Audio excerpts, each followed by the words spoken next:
Tonight, look up at the stars. If you're lucky, you'll see maybe a few thousand pinpricks of light, some constellations. The Milky Way, if you're far from city lights, it feels infinite, doesn't it? But here's the first lie. You're not seeing the universe as it is. You're seeing it as it was. The most distant light we can see from the cosmic microwave background was emitted just 380,000 years after the Big Bang.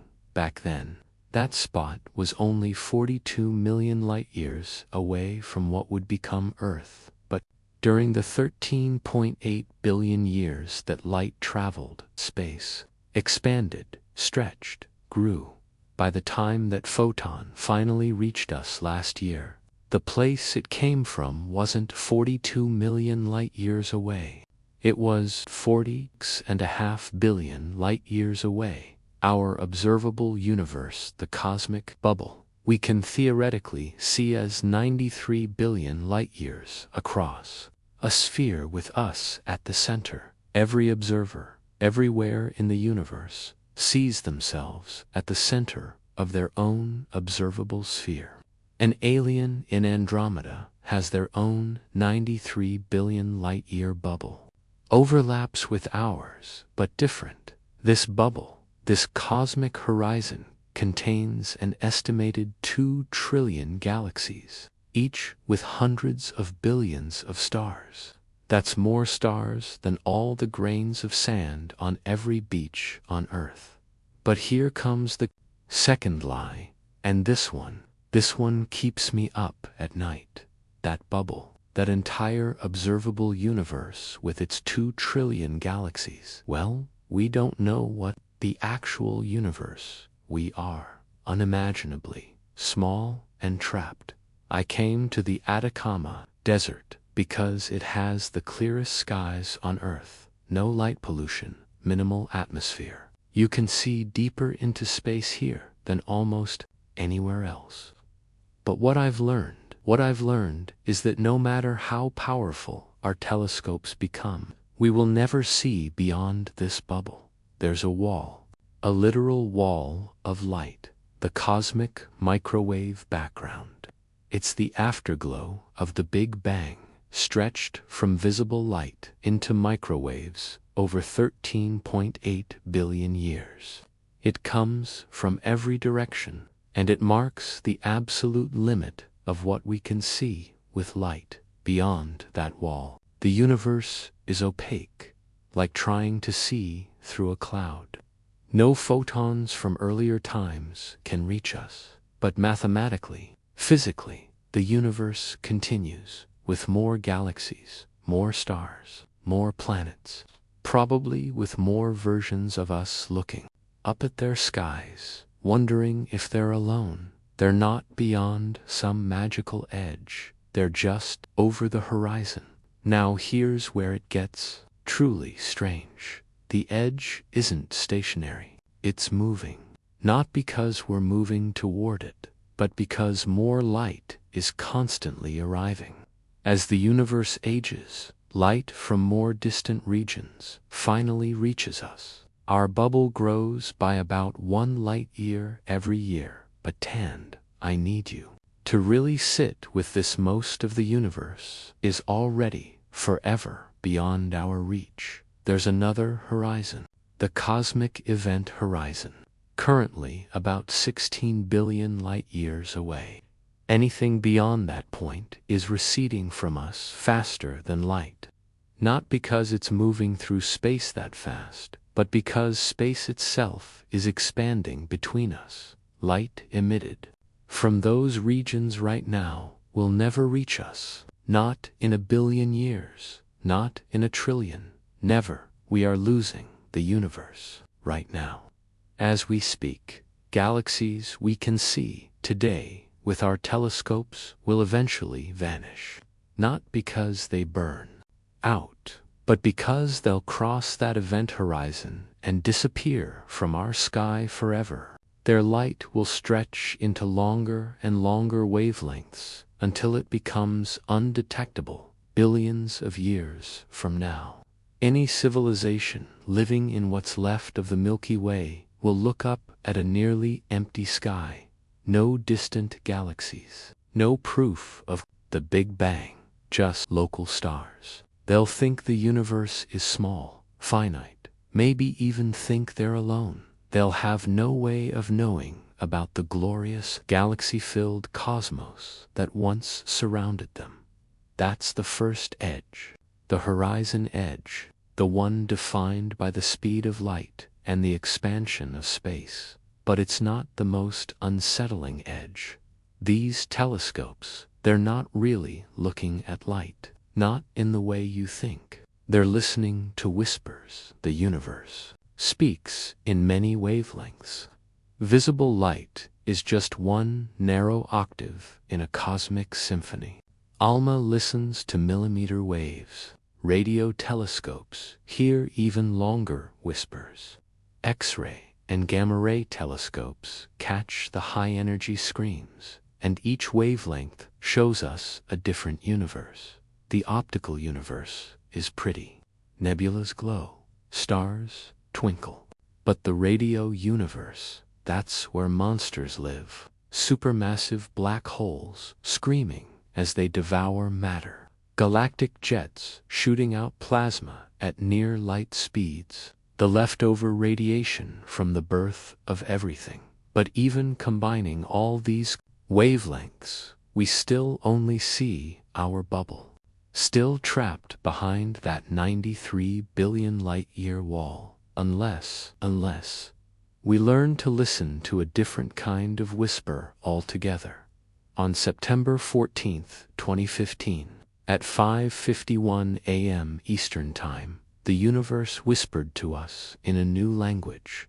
2 black holes, each about 30 times the mass of our sun, had been orbiting each other for maybe billions of years, spiraling closer, until they merged in the final 20th of a second. They released more power than all the stars in the observable universe combined, not as light, not as radiation, as vibrations in spacetime itself. Gravitational waves, the laser interferometer gravitational wave observatory LIGO detected that whisper.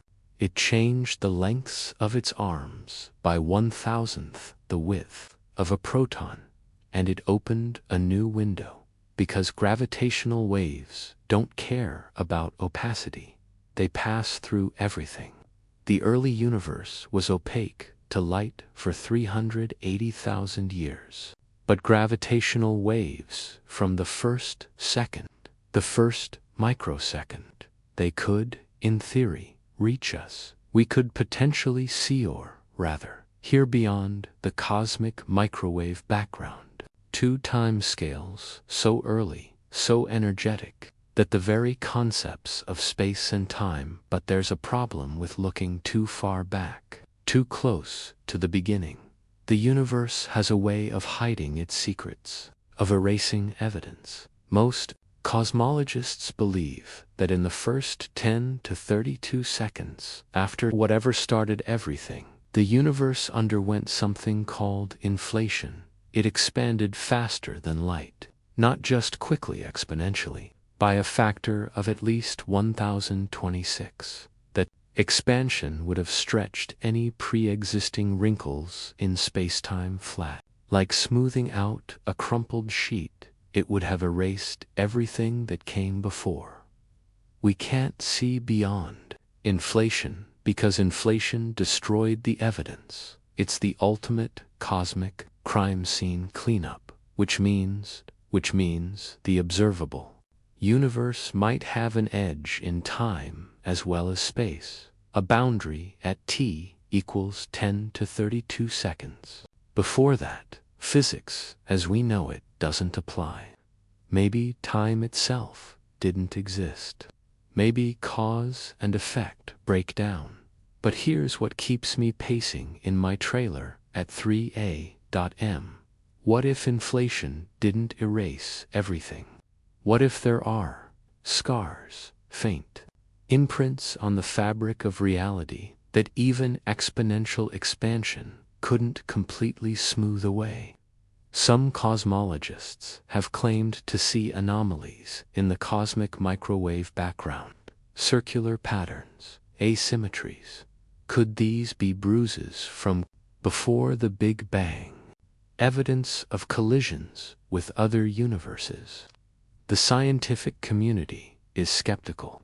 Most think they're statistical flukes. But what if they're not? What if we're actually seeing fingerprints? For my entire career, I've been chasing edges. The edge of the observable universe, the edge of time, the edge of understanding. But I'm starting to wonder if we're asking the wrong question. We keep asking, where is the edge?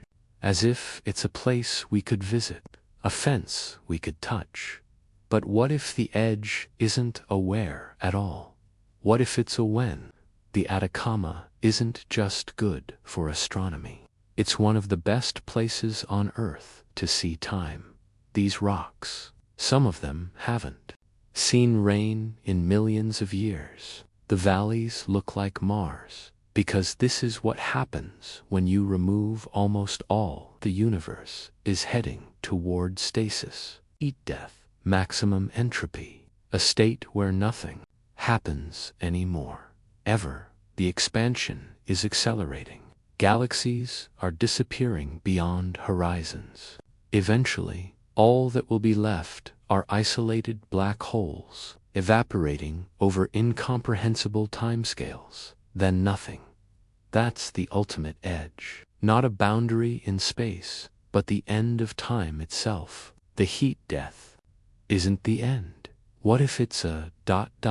phase transition?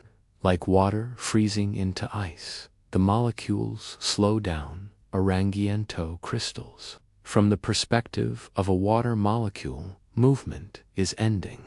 The world is solidifying, but from outside, it's just changing state. What if our accelerating expansion isn't a march toward nothingness, but toward a new something? A universe so cold, so expanded, that quantum effects dominate on cosmic scales, where virtual particles pop into existence, light years apart, where space-time itself undergoes a phase change. We won't live to see it. Nothing made of atoms will. But mathematically, it's possible. Maybe the edge we're looking for isn't the edge of this universe. Maybe it's the edge of this state of the universe, the shoreline between cosmic liquid and cosmic solid. I'll be at these telescopes all night.